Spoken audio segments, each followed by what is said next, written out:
പരാജയം സമ്മതിച്ച് പരസ്യമായി പാകിസ്ഥാനിൽ നിന്നും വരുന്ന ഒരു ബ്രേക്കിംഗ് ന്യൂസിലേക്ക് ഇന്ത്യ പാകിസ്ഥാനിൽ കയറി ആക്രമിച്ചപ്പോൾ പാകിസ്ഥാൻ സൈന്യം എന്തു ചെയ്യുകയായിരുന്നു എന്നും ഇന്ത്യയുടെ തിരിച്ചടി നേരിടുന്നതിൽ പാകിസ്ഥാൻ സൈന്യം പൂർണ്ണമായി പരാജയപ്പെട്ടു എന്നും വെളിപ്പെടുത്തി പാക് പ്രതിരോധ മന്ത്രിയുടെ പ്രസ്താവന.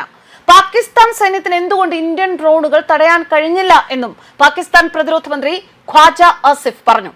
ഒരു വൈറൽ വീഡിയോയിൽ പാകിസ്ഥാനിലെ പ്രധാന സ്ഥലങ്ങൾ കണ്ടെത്തുന്നതിനാണ് ഇന്ത്യൻ സായുധ സേന ഡ്രോൺ ആക്രമണം നടത്തിയത് എന്ന് ആസിഫ് പാർലമെന്റിൽ പറഞ്ഞു. ആക്രമണം നടത്തിയ ഇന്ത്യൻ ഡ്രോണുകൾ പാകിസ്ഥാനിലെ നിർണായകമായ സ്ഥലങ്ങളുടെ വീഡിയോകൾ അയച്ച ശേഷമാണ് ആക്രമിച്ചത്. ഈ വീഡിയോകൾ ഇപ്പോൾ ഇന്ത്യൻ സൈന്യത്തിന്റെ പക്കലുണ്ട്, ആസിഫ് പാർലമെന്റിൽ പറഞ്ഞു. ഇന്നലെ നടന്ന ഡ്രോൺ ആക്രമണം അടിസ്ഥാനപരമായി നമ്മുടെ സ്ഥലങ്ങൾ കണ്ടെത്തുന്നതിനാണ് നടത്തിയത്. ഇത് ഒരു സാങ്കേതിക കാര്യമാണ്, അത് ഞാൻ വിശദമായി വിശദീകരിക്കില്ല, ആസിഫ് പറഞ്ഞു.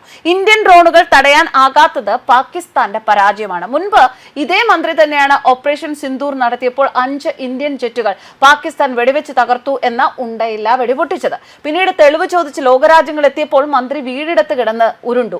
ഓപ്പറേഷൻ സിന്ദൂറിനിടെ പാകിസ്ഥാൻ 5 ഇന്ത്യൻ ജെറ്റുകൾ വെടിവെച്ചിട്ടു എന്ന തന്റെ വാദത്തിന് വ്യക്തമായ തെളിവുകൾ നൽകുന്നതിൽ ആസിഫ് പരാജയപ്പെട്ടതിനെ തുടർന്ന് നേരത്തെ വിമർശിക്കപ്പെട്ടിരുന്നതും ഇതേ പാക് പ്രതിരോധ മന്ത്രി ഖ്വാജ ആസിഫ് തന്നെ.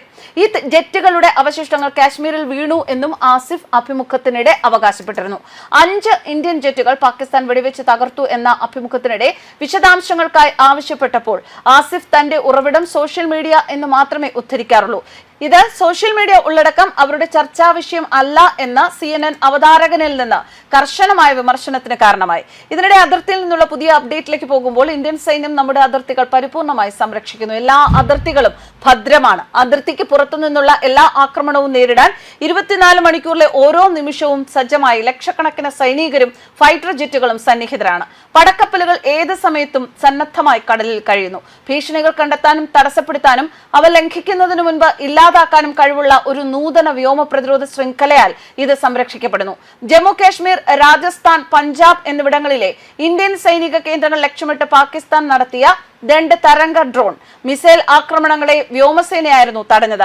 15 ഇന്ത്യൻ നഗരങ്ങളിലോ അതിനടുത്തോ ഉള്ള സൈനിക കേന്ദ്രങ്ങൾ എന്നിവ ലക്ഷ്യമിട്ടായിരുന്നു പാകിസ്ഥാൻ ഡ്രോൺ ആക്രമണം. ഇത് തടഞ്ഞില്ലായിരുന്നു എങ്കിൽ വൻ ദുരന്തം ഉണ്ടാകുമായിരുന്നു.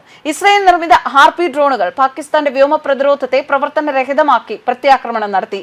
ഇസ്രായേൽ ടെക്നോളജിയാണ് പാകിസ്ഥാന്റെ ഡ്രോണുകളെ തകർത്തതും. ഇതിനിടെ നിയന്ത്രണ രേഖയിൽ പാകിസ്ഥാൻ നടത്തിയ വെടിവയ്പിൽ വീരമൃത്യു വരിച്ച ഇന്ത്യൻ സൈനികന് രാജ്യം മുഴുവൻ ആദരാഞ്ജലി. ആന്ധ്ര സ്വദേശി മുരളി നായിക് വീരമൃത്യു വരിച്ചത്.